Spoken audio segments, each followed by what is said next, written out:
ইবলিস শয়তান সুরাকা ইবনে মালিক, তিনি ছিলেন মক্কার বড় নেতা।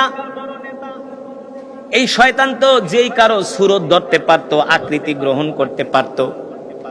এই ইবলিস শয়তান সুরাকা ইবনে মালিকের আকৃতি গ্রহণ কইরা মক্কার মানুষদেরকে বলতেছে, শোনো, আমি হইলাম মক্কার লিডার, আমি হইলাম তোমাদের নেতা, চলো তোমরা মুহাম্মদের সাথে যুদ্ধ করবা, আমি তোমাদেরকে নেতৃত্ব দিব। এই কথা বইলা ইবলিস শয়তান সবার আগে আগে পতাকা নিয়া পতাকা নিয়া সবার আগে আগে যায় আর বলে, তোমরা আমার পিছনে পিছনে আসো, আমি তোমাদেরকে যুদ্ধের নেতৃত্ব দিব। আর আমাদেরকে শুনে রাখো, আমাদেরকে পরাজিত করার মতো কোন শক্তি এই জমিনে নাই। কে বলে? ইবলিস। কে বলে? আমাদেরকে পরাজিত করার মতো শক্তি এই জমিনে নাই। বলেন নাউজুবিল্লাহ। আসো আমরা তোমাদেরকে যুদ্ধের নেতৃত্ব দিব। এই কথা বইলা মক্কার মানুষদেরকে উৎসাহ দিতেছে। এই দিকে যুদ্ধ শুরু হয়ে যাবে। আল্লাহর নবী, বিশ্ব নবী রাহমাতুল লিল আলামিনকে আল্লাহ তাআলা জানায় দিলেন, নবী আপনি চিন্তা করবেন না, পেরেশান হবেন না। আপনার বাহিনী দুর্বল হতে পারে, আপনার বাহিনীতে সৈন্য সংখ্যা কম থাকতে পারে, আমি আল্লাহ তাআলা এই যুদ্ধে আপনাকে বিজয় দান করব। যুদ্ধ এখনো শুরু হয় নাই, আল্লাহ তাআলা জানায় দিলেন, হাবিব এই যুদ্ধে আবু জেহেল মরবে। আল্লাহু আকবার। এই যুদ্ধে আবু লাহাব মরবে, উতবা মরবে, সাইবা মরবে। আপনি কোনো চিন্তা করবেন না, কোনো পেরেশান হবেন না। যখন মক্কার কাফেররা বুঝতে পারলো এই যুদ্ধে আবু জেহেল মারা যাবে, উতবা সাইবা মারা যাবে, তখন তারা যুদ্ধে আসার জন্য তারা পিছপা হলো, বলে আমরা যুদ্ধে যাব না। কারণ মুহাম্মদ সাল্লাল্লাহু আলাইহি সাল্লাম বলছে এই যুদ্ধে গেলে আমরা মারা যাব। মুহাম্মদ আল্লাহর নবী, কোনো সন্দেহ নাই, তার কথা কোনোদিন মিথ্যা হতে পারে না, তার কথা মিথ্যা হতে পারে না। আমরা যুদ্ধে যাব না, এই কথা বলে আবু জেহেল পিছপা হলেন, আবু সুফিয়ান পিছপা হলেন, বলেন না এই যুদ্ধে আমরা যাব না।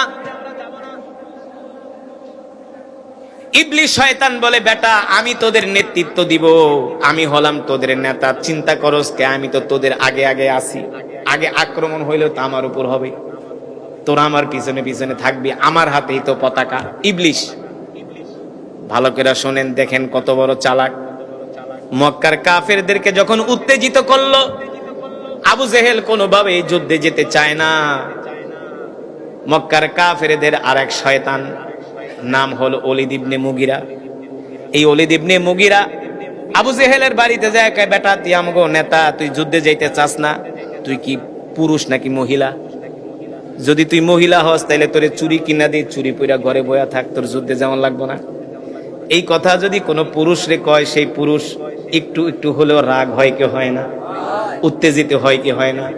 ওলীদ ইবনে মুগিরা বলে, তুই যদি এত ভয় পাস তাহলে তো তুই পুরুষ না, তুই মহিলা, তাহলে তোকে আমরা চুরি কিনা দিই, চুরি পইরা ঘরে বয়া থাক, তোর যুদ্ধ করা লাগবে না। এই কথা শোনার পরে আবু জেহেল বসার থেকে দাঁড়ায় গেছে, কস কি আমারে মহিলা বললি বেটা, যা আমি যুদ্ধে যাব, আয়। এই আশাই তোর জীবনের শেষ আশা, আর কোনদিন জান নিয়ে বাড়িতে ফিরতে পারবি? যখন মক্কার 800 কাফের যুদ্ধের জন্য তারা মক্কা থেকে বের হয়ে বদরের দিকে আসলো, আস্তে আস্তে তখন ইবলিস শয়তান তাকায়া দেখে, আসমানের দিকে তাকায় দেখে, পাগড়ি পইরা, সাদা জুব্বা পইরা, তরবারি নিয়ে একদল ফেরেশতা নামতেছে। ইন্নী আরা মা লা তারাউনা ইন্নী আখাফুল্লাহ। ওই ফেরেশতাদেরকে তো আর মানুষ দেখে না, কারণ মানুষের তো সেই চোখ নাই, চোখ তো আছে শয়তানের। শয়তানে ফেরেশতা দেখে ভয় পাইছে, বাবারে 5000 ফেরেশতা, কে আমি যাবো না, আমি যাবো না এই যুদ্ধে। এখন মক্কার সব মানুষ ইবলিসের দশে, তুই না আমগো উত্তেজিত করে যুদ্ধের ময়দানে নিয়ে আসলি, তুই এখন কেন ভাগবি? কয় না না, আমি যা দেখি তোরা তা দেখোস না। কি দেখছো, কি দেখছো? এটার ইবলিস শয়তান বলে না, বললে তো ভয় পাইব। ইবলিস শয়তান ফিসফিস করে বলে, আমি দেখতেছি আসমান থেকে বিশাল পাগড়িওয়ালা জুব্বাওয়ালা একদল বাহিনী নামতেছে। আল্লাহু আকবার।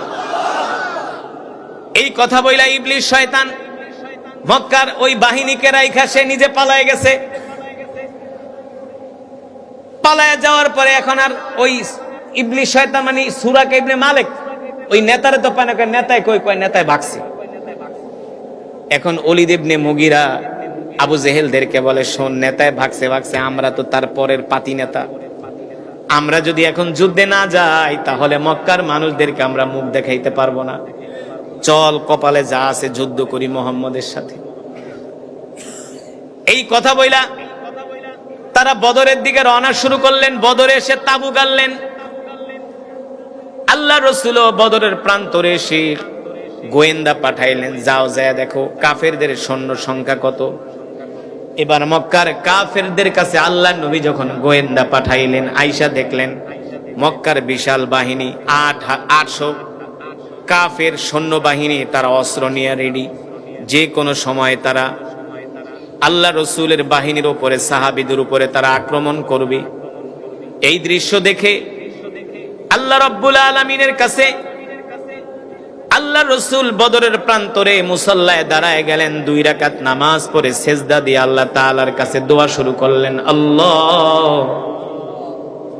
কত কষ্ট কইরা 13 বছর মেহনত করে মালিক 313 জন জোগাড় করছি, 313 জন রেডি করছি। আজকের যুদ্ধে যদি আমরা হেরে যাই তাহলে নাম নিশানা মুছে যাবে আমাদের। আল্লাহ, আজকের যুদ্ধে আপনি আমাদেরকে সাহায্য করেন, আমাদেরকে বিজয় দান করেন। আল্লাহ রসুলের এই দোয়া শোনা মাত্র আল্লাহ তাআলা জিব্রাইলকে পাঠাইলেন, জিব্রাইল যাও যাও জমিনে যাও, আমার নবীকে যায়া যুদ্ধের সুসংবাদ শোনায় দাও, আমি আল্লাহ এই যুদ্ধে আমার বন্ধুকে বিজয় দান করব। জিব্রাইল এসে বললেন, ওগো আল্লাহ রসুল, আপনি আপনার সেজদা উঠান। ফাআনজালাল্লাহু সাকিনাতাহু আলা রাসূলিহি ওয়া আলাল মুমিনিন ওয়া আলজামাহুম কালিমাতাত তাকওয়া ওয়া কানু আহাক্কা বিহা ওয়া আহলাহা। ওগো রাসূল, আপনি আপনার সেজদা উঠান। ওগো রাসূল, আপনি আপনার সেজদা উঠান। আপনি চিন্তা করবেন না, পেরেশান হবেন না।